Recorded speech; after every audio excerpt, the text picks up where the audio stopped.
Have you ever wondered, how on earth did I get stuck in an abusive relationship?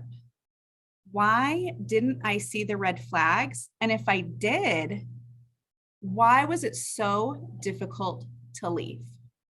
So if you have ever asked those questions, then you are in the right place. So welcome to another episode of our expert interview series for the Rising Beyond community. I'm Sybil Cummin. I'm the creator of Rising Beyond Power and Control. And today I'm really excited to have a really seasoned expert here with us, Chelli Pumphrey. Welcome, Chelli. Thanks, Sybil. I'm excited to be here.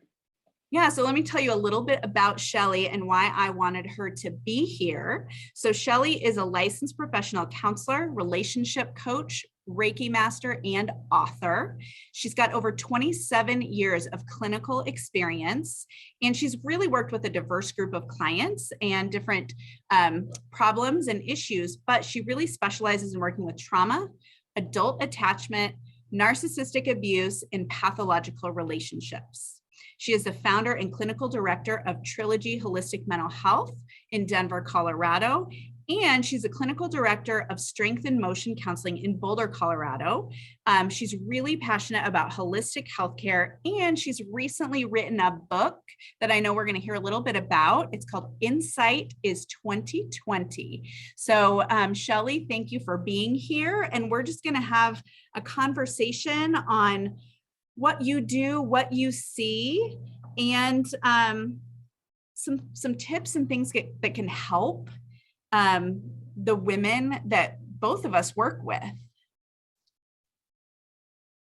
Awesome. Thank you. One of my favorite topics. Yeah, There's so much to learn about it. I know. And so, when you're thinking about what questions people come to you with, when they're in that state of kind of confusion about why am I feeling this way? What did I get myself into? Mm-hmm. What are some of those questions that you get pretty frequently? Well, a couple of questions that I often hear from people are, how did I miss the red flags? Or how did I see the red flags, but then somehow I dismiss them or let them go? And people will often come in with a lot of guilt and shame and just confusion over that. And this is really one of the biggest things that I think we have to work with when somebody's been in one of these relationships. If you're feeling confused over that and you're feeling some of that guilt and shame, a good example would be, I never thought I'd be with somebody who would cheat on me. And yet this partner has cheated on me all the time, yet I stay. Why do I do that? And what happens is that's a process of what we call cognitive dissonance. Mm-hmm. And cognitive dissonance is where we hold two opposing beliefs or values or thoughts in our mind that are in conflict with each other.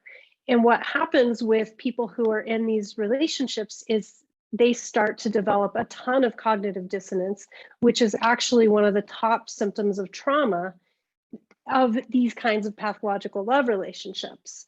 So it's a part of why we start ignoring or dismissing the red flags, because what happens is you get into these kinds of confusing thoughts of, oh, but I love him so much. I think of all these all these great memories we had, but oh my God, he's horrible. He beats me up. He makes me feel horrible about myself. He lies all the time. And I love him so much, and I want to be with him, and I can't imagine not having the holidays with him.